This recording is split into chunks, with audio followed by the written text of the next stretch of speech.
Hey YouTube, haven't checked in a while. Last thing I posted was the split batch solar water heater. Um, we had a little bit of rain after I posted that video, so I didn't get a chance to finish anything, and ended up warping the box that the split batch was in, so it was a washout, so to speak. But I'm going to revisit that. I would like to hook that system up and try it and see how it works. Just based on the testing that I had done, it seemed like a pretty good idea. Very much like a day tank you would find on an RV back in the 70s. That was a real big deal. Really quick way to heat their water without using up propane, without having to be plugged into a power source. It works really good if it's built right. So we'll go back to that one. A bunch of projects I want to get into, bunch of projects I want to do, show people how to do certain things. A lot of shows coming out these days, hacking life and hack this and hack that. Well, it's not necessarily a hack. It's just knowing what things are made of and how they work, and why they work the way they do. I just wanted to bring everybody out to my shop, and if you hear some popping in the background, by the way, Happy New Year. We got a bunch of kids out in the neighborhood popping firecrackers today. They're scaring all the fuzz balls up the trees. The cat's in here with me, so if you see a fuzz tail go across the screen, you know why. But I just wanted to show everybody what I've been into lately. We're going on some free electricity right now. That's my big thing. We're going to build a camper to go into the back of our pickup truck. I don't want to go buy one because, number one, I'm huge, and there's not enough room in one of those for me. And I love to go camping. I love to get out in the woods and do things, go fishing, whatnot, hunting. That's the way we live down here in Mississippi. I mean, if you're a true redneck, you know what the swamps are all about. So you want a nice little place to stay if you can. So I'm going to put together a camper that fits me and set it up the way I want it. Not necessarily run it off of a generator. A couple of my goals is I want to try to find out how well the biodigesters that I've been seeing work. I want to find out how well the solar electricity is going to hold up, stuff like that. Biodigester, I'm going to get into that later on. I want to try to build one. We're going to test it out. We're going to see how it does. I'll post videos on all of that. Right now I've been focusing on the power plant for the camper, which is going to translate into a houseboat too. So right now I'm really focusing on solar. This is a little solar pack. It folds up. Nice neat little guy there. You can see that there. It's got some different plugs and things right there on the end. It switches from 6 volts to 12 volts and 7.2 volts. I haven't figured that one out yet.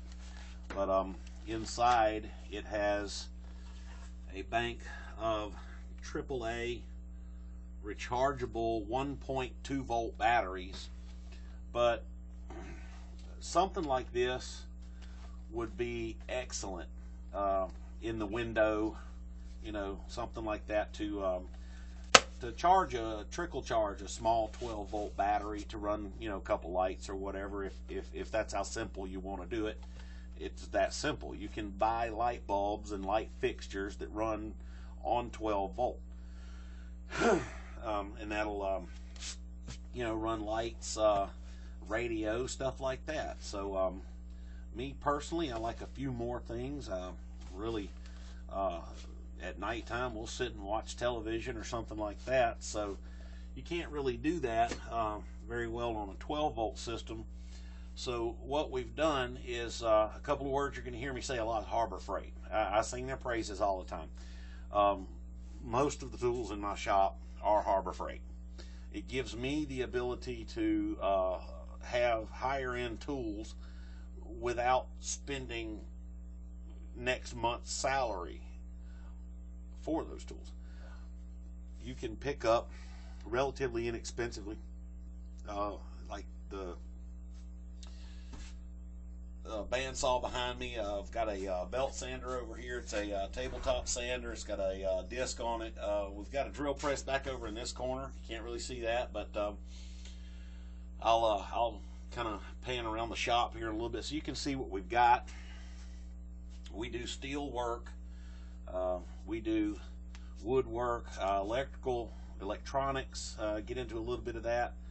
But one of the packages that I'm working on right now, my big project right now, is making sure we've got power for the camper without having to plug in an extension cord somewhere, trying to find power source, and without trying to keep a generator running the whole time. Of course, we have generators for backup power, obviously, but one of the things I've been working on here the past week is I put this little board together. And what it is these are 3 battery packs that produce 12 volts. These are actually jumper boxes for emergency jump off power to keep in your car. They come with clamps that go on your battery to jump your car off. They also have USB ports in each one, which is fantastic. You can charge your cell phones, charge your tablet. You even have a 19-volt output on each one of these, where you can charge a laptop. That's outstanding in my opinion. They each have an LED light on them, which for this application I probably will never use. I've got it all tied together.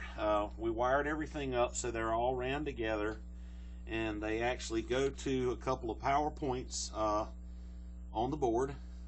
That's the 12-volt input that feeds this 175-watt power inverter that turns this power into 120-volt power. You have to pardon my pieces are not sticking very well on the wood, but just to show you, there's cords hanging down here to plug into the cigarette lighter jacks that are on the solar charge controller that come with the solar panels from Harbor Freight. It's a 3-panel system, and each panel is 15 watts. All combined obviously is 45 watts, which is a pretty decent charge capacity for these batteries. And what these batteries are going to allow us to do, of course you see this is not plugged into anything. I just laid it over my shoulder. I'm going to turn this on. Find the switch here.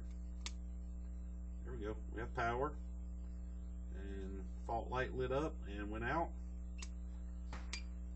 Yep, get a little beep every time we charge it and turn it on. Okay. What that's going to allow us to do is, on this inverter, you can see, there we go, you can see that I've got a 120-volt outlet there. That's going to allow me to run a small television, or whatever I might need on a 120-volt circuit out in the woods, or even at a campground. Some of them don't have power hookups that you can get, for cheaper. It just depends on your need. But I can clamp directly onto the 2 terminals on the board for anything I need to power up that's 12 volts. And when I set everything up, what I'm going to have to pay attention to is the lighting, because you want plenty of lighting. Another light that I'm testing out right now is Harbor Freight as well. This is Chicago Electric, and it comes with its own solar panel that has batteries built into it. Let you guys see this. We just installed this today on my shop, just to see how it performs. And there's the item number. It's looks like a 95573. Out of the box, we hung the panel. It's not large at all. It's very small. It's about a 2-watt. And it's got a let's see, uses a 4-watt bright fluorescent light with output similar to a 30-watt incandescent, which that's not a ton of light, but in a confined space like a camper, 3 or 4 of those strategically placed would light the whole camper. And if they run independently from the power pack, they'll only run on their own power at nighttime. You're not going to, use lighting and stuff like that during the day. So I've got it set up today. It took about 5 minutes to install a couple of screws to hold the base to the eave of the house on the back side of a shelf I have over here by my door. I put in a couple of screws to actually mount the light. And it has a cord that goes from the solar panel / battery pack. I drilled a hole in the wall and ran it through the wall and just used some generic plastic staples. I'm not even sure where I got these. You can see that. Yeah, I think I might have got them at Lowe's a couple years ago. I buy things, stick them on the shelf. I don't use them right away. So I just secured the wiring with that. We'll test it and see how it does. The other part of that project, the main project, is obviously to get the camper up operational without running on the grid and without needing an alternative power source to have its own way to generate its own power. And we want to be able to generate our own gas. That's something else I've been looking into a lot lately, is biodigesters. I've seen a lot of them online. There are parts of the country where this is their means of heat. This is their means of boiling water, heating their water for their home. It's their means of cooking. It's very efficient. It's natural gas, but you make it. So I'm going to be delving into that a little bit too. But one of the things, like I said, we work wood, we do all kind of stuff. And this is a little deal me and my wife started a long time ago. We call it the Pine Cone Mill. We are literally in the pine belt of Mississippi. So it just seemed right to call it the Pine Cone Mill. I guess you would call us very handy people. I love to build and create things. So that's part of why I'm doing this series. I want to try to show people different ways you can do things and different ways you can build things and create. That's what it's all about, is being creative. I've been seeing tons and tons of videos on cigar box guitars. We love music. It's a part of our life. It's a part of our culture. Guitars, harmonicas, drums. My children play instruments. I play instruments. My wife plays instruments. We're all very musically inclined. But cigar box guitars have really popped for me. Not because it's just something you can go pick off of a shelf. Sure, you can have people build them for you, but I picked up some cigar boxes and I started building some cigar box guitars, and was really pleased with myself. This was my first one. Now obviously I bought the tuning keys and the strings and stuff like that, but other than the box, I made everything in this shop right here. Did all the woodwork, stuff like that. So and it sounds pretty good. I'm really pleased with how it turned out. Of course, I'm not much of a player, but I do enjoy every minute of it I get. But I just wanted to kind of get back out here and let everybody know I haven't fallen off the side of the earth, because it's apparently not flat. That's to the people that called us the landmass between Louisiana and yeah. So we got hit by Katrina too, guys. We've recovered pretty well. This is actually this shop is actually our house that we lived in before Katrina came through. You can see behind me, that's still a stud wall. The reason it's still a stud wall is because that's how we left it after Katrina. It was just enough to save the bones of the house. And with the two houses on our property, we ended up